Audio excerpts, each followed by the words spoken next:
What's up, everybody? Welcome back to the channel. Today, we are diving into some of the hottest conversation coming out of Jamaica's entertainment scene. From debates about international dancehall success to controversial song lyrics, social media feuds, and even football discussion, there is a lot to unpack.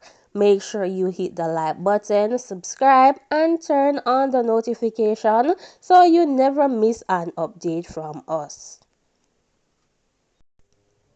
Now, beautiful people, let us start with one of the biggest discussion making the rounds online right now, and that it is the impact that Sean Paul continues to have on dancehall music worldwide. For years now, whenever people start debating the biggest Jamaican artist to ever reach an international audience, Sean Paul's name is always near the top of the list. Whether you are a fan of his music or not, it is difficult to ignore the numbers, the achievements, and the influence he has had on the genre. What's interesting is that even after all these years, Sean Paul is still being mentioned in conversation about global success. We are talking about an artist who has collaborated with major international stars, performed on some of the world's biggest stage, and managed to keep his name relevant across multiple generations. Now, some people are arguing that newer dancehall artists should be studying that formula. They believe that if an artist wants to move beyond local popularity and reach a truly global audience, then learning from artists like Sean Paul could be extremely valuable. Others disagree. Some fans feel that today's music landscape is completely different from when Sean Paul first broke onto the international scene. Streaming has changed everything. Social media has changed everything. The way people discover music today is not the same as it was 20 years ago. So the question becomes, can an artist follow the same path that Sean Paul followed, or do they need an entirely new strategy? That's where the debate gets interesting. Because when you look at today's dancehall scene, there is no shortage of talent. There are plenty of artists making quality music, there are plenty of artists building strong fan base, but reaching the level where your songs are being played regularly in Europe, Africa, North America, South America, and Asia is a completely different challenge. Some people believe that collaboration are the answer. They argue that working with international recognized artists can help open doors and expose your music to audience who may never have heard of you before. Others believe that collaboration alone are not enough. They say that the music itself has to connect with people across different cultures and different countries. And honestly, there is probably some truth to both sides because at the end of the day, a feature can introduce people to your music, but it cannot force them to become fans. That part has to happen naturally. One thing that clears though is that Sean Paul's legacy in dancehall is secure. Whether we are talking about chart success, international recognition, or cultural influence, his contribution to Jamaican music is undeniable. So, I want to hear from you in the comments. Do you believe that Sean Paul is still the biggest international face of dancehall? Or do you think another artist has earned that title? Let me know what you think in the comment section. Now, let's move on to another conversation that has been creating plenty of reactions online.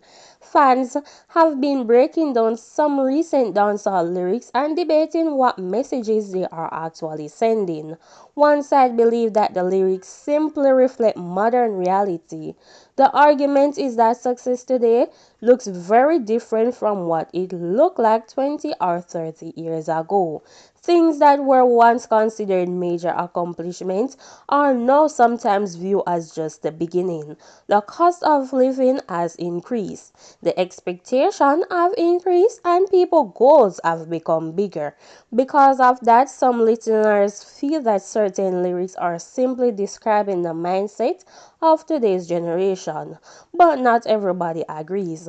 Others feel that some of these messages can come across as unrealistic or even disrespectful to people who are working hard to achieve their own goals. Their argument is simple: success looks different for everyone. What might be a small accomplishment to one person could be a life changing achievement for somebody else. And that's why the discussion has become so interesting. People are not just talking about music anymore, they are talking about life. They are talking about ambition, they are talking about expectation, and they are talking about how society measures success. One thing about dancehall music is that it has always reflected what is happening in the streets, what is happening in the culture, and what is happening in people's mind. So whenever a lyric spark a major debate, it usually means the artist touched on something that people feel strongly about. Whether you agree with the lyrics or disagree with them, the conversation itself proves that people are paying attention. And in the entertainment business, getting people talking is often half the battle. So tell me this: do you think some dancehall lyrics are simply reflecting reality? Or do you think artists have a responsibility to be more careful about the message they send? Now, people, let's talk about another conversation that has been creating a lot of debate in the music industry. And that conversation is about recognition. Who gets it? Who deserves more of it? And is the Jamaican music industry doing enough to celebrate its own artists? Every year we see artists releasing projects, albums, EPs, and singles. Some of those projects receive massive attention online, while others seem to disappear after only a few days. Naturally, this leads to questions. Some people feel that certain artists receive much more support from bloggers, media houses, and social media influencers than others. Others argue that attention simply follows public interest. If people are talking about a particular artist, media platforms are going to cover that artist because that's what generates engagement. But here is where things get interesting. Success is not always measured by the same standards. For some artists, success means chart position. For others, success means streaming numbers. For others, success means selling out shows and maintaining a loyal fan base.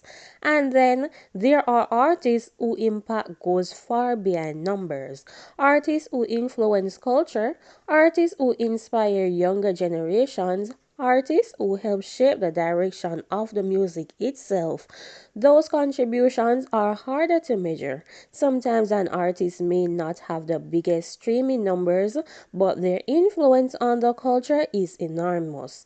And that's why these discussions can become so passionate, because everybody has a different definition of success. One fan might look at sales, another fan might look at influence, and another fan might focus on longevity. At the end of the day, perhaps the most important thing is that Jamaican music continues to be recognized globally, because regardless of personal preferences, every artist who pushes the culture forward contributes to the bigger picture. Now, let's switch gears for a moment and talk about football. Because if there is one thing that can start a heated debate almost instantly, it is asking people which team they are supporting. Every World Cup cycle, Social media becomes a battlefield. People defend their favorite teams with passion. Some support countries because of family connections, some support countries because of history, others support countries simply because of a favorite player. And that is perfectly normal. Sports have a unique way of creating emotional connections. You can support a team for years, celebrate their victories, and suffer through their defeats. That's what makes sports special. Recently, discussions have been taking place online about why certain countries receive support from fans all around the world. Some people feel sports should be separated from politics and social issues. Others believe everything is connected and that broader issues should influence who we support. It is a complicated discussion. There is not a simple answer. What one person considers important may not matter as much as to someone else. But one thing is certain: football remains one of the most powerful forces in global entertainment. A single match can bring together millions of viewers from different countries, cultures, and backgrounds. And that's why this conversation continues year after year. So I want to know, which team are you supporting in the international football competition? And that's what made you become a fan. Leave your answers below. Now, let's move into a more serious topic that has also been generating discussion: the topic of body cameras for law enforcement officers. This is one of those issues where people generally agree on the goal but may disagree on the detail. Supporters of body cameras believe they can improve transparency. They believe cameras can help document interaction between officers and members of the public. In situations where disputes arise, video evidence can sometimes provide clarity. That's why many people see body cameras as a positive step towards accountability. However, there are also people who point out practical concerns, questions about privacy, questions about implementation, questions about how footage is stored and reviewed, and questions about whether cameras alone can solve deeper issues. These are important conversations because trust between law enforcement and communities play a major role in public safety.